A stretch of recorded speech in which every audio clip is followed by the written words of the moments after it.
Today's story is on the legend of Robin Hood. In the villages near Sherwood, they did not ask who Robin Hood was. They asked what he had become. Because by the time the name spread, it no longer belonged to a man.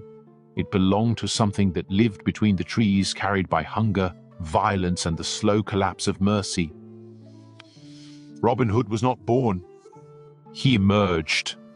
Late 12th and early 13th century England was rotting quietly. Kings were absent. Sheriffs grew powerful. Taxes strangled villages, already weakened by famine and failed harvests. Forest law expanded like a curse, claiming land, animals, and lives for the crown. Men disappeared, not all at once. One farmer caught poaching, one soldier unpaid and abandoned, one tax debtor who fled the night before collection. They ran into Sherwood, and Sherwood did not give them back. Court records from the early 1200s do not speak of a hero. They speak of outlaws, some recorded under the name robinhood or robinhood. Not a surname, not a lineage, a designation. Historians believe this name was used the way a curse is used, to mark someone who had crossed beyond law and protection. Once written, it meant the man was already considered dead. The most likely truth is this: there were many men named Robert Hood, Robert Hod, or similar common names of the time. Several were declared outlaws. Several vanished into forest territory. Villagers could not tell them apart, so the forest made them one. One figure stands closer than the rest. Roger Godberd, a real rebel active in the 1260s, fought against royal authority and knew Sherwood intimately.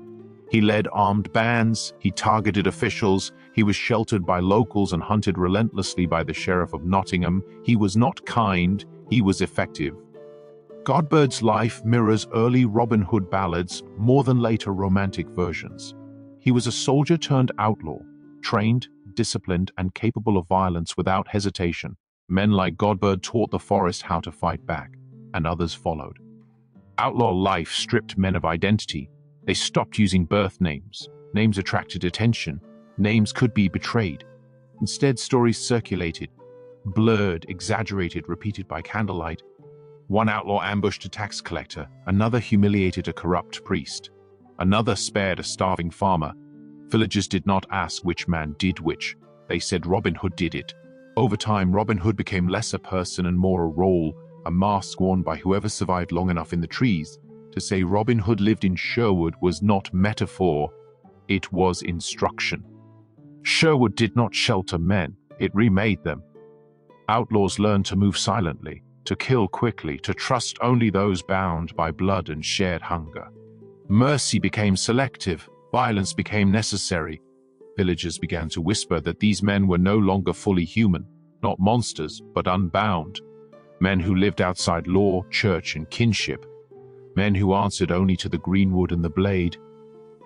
This is where folklore begins, not in fantasy, but in fear. The Sheriff of Nottingham hunted relentlessly, but he was hunting an aim, not a man. Every time a band was broken, another rose. Every execution fed the legend. Every disappearance deepened the fear. Robin Hood could not be caught because Robin Hood was not one body. He was a succession, a contagion. The legend later bound Robin Hood to King John because John's reign felt cursed. Arbitrary punishment, crushing taxation, widespread cruelty. In such times, rebellion does not wear banners, it wears shadows. Robin Hood became the shape rebellion took when open resistance meant death. The old ballads insist Robin Hood died alone, betrayed, bled, locked away. This may not describe one man, but the end of a cycle.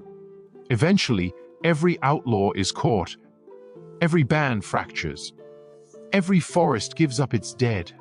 But the name remained, because names like Robin Hood are not buried, they are reused. Historically, the most honest answer is this: Robin Hood was any man forced into outlawry by unjust law, especially those named Robert Hood or Hod, whose fates blurred together in memory. He was soldiers like Godberd, farmers turned poachers, men erased by courts and reborn in rumor. The folk horror truth is not that Robin Hood was supernatural. It is that society created conditions where becoming a ghost felt safer than remaining human.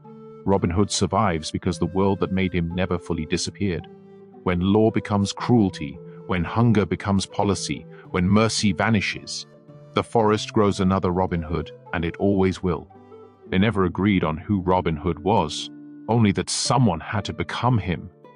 In the dark years of the early 13th century, when England's laws bit deeper than winter, and the forests answered only to the crown, two very different figures emerged from history's fog, both claimed by legend, neither proven, each carrying a different kind of terror. One was a man erased by law, the other a man undone by it, and somewhere between them, the forest chose a name. The first possibility is the most uncomfortable, because he is real in the ugliest way history records people. In the Yorkshire Assize rolls of 1225 to 1226, a name appears, Robert Hod. A common man, no title, no lineage, declared a fugitive, his property seized, his legal existence revoked. This is what outlawry meant. Once named, Robert Hod was no longer protected by king, court, or church. Anyone could kill him, anyone could betray him. His name was written not to remember him, but to mark him for disappearance. After that entry, the records fall silent, and silence is where folklore begins. Imagine what happened next. A man stripped of home and law, slipping into woodland territory where hunger ruled and mercy did not exist. A man forced to survive by theft, ambush, and speed. A man whose name would be whispered only after dark. Robhod, not a hero's name, but a warning. Historians believe the name Robin Hood may have originated exactly like this, a generic label for an outlaw, used by courts and villagers alike. Anyone who lived long enough beyond the law became a Rohod.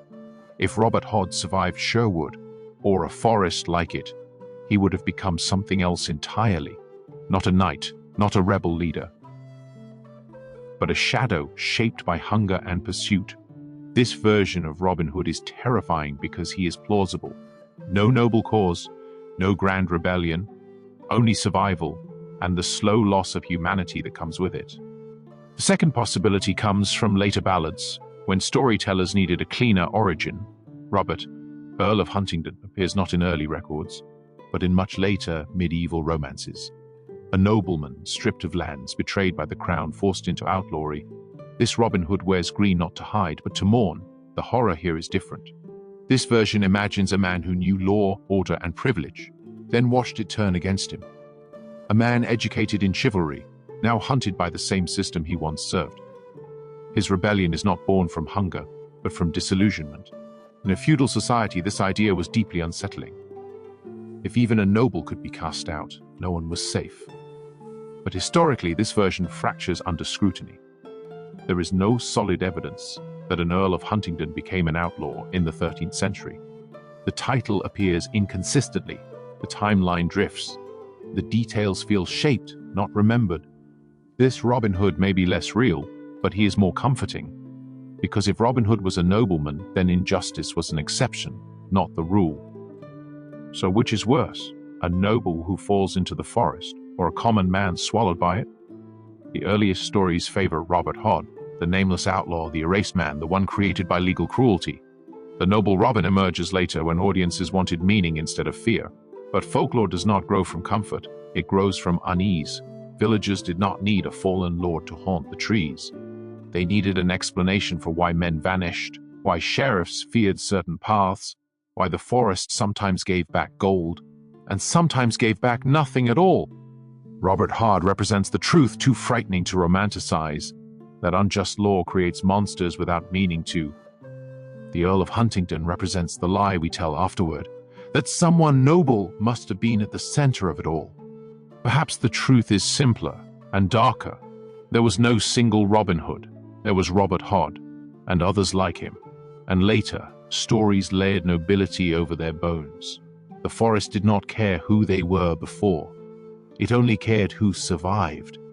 Robin Hood is the name history gave to the space where lore ends and legend begins.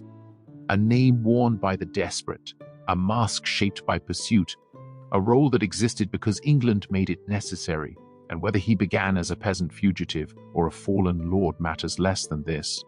Once the forest claimed him, he belonged to it, and names, once given back by the woods, are never meant to rest. Thanks for listening, and be sure to like, share, and subscribe, and let us know in the comments what stories you'd like to hear next. Check out our brand new online merch store with affordable options of shirts with men's and women's sizes, also hats, totes, coffee cups, with cheeky designs suitable for any gift for any occasion. Cheerio.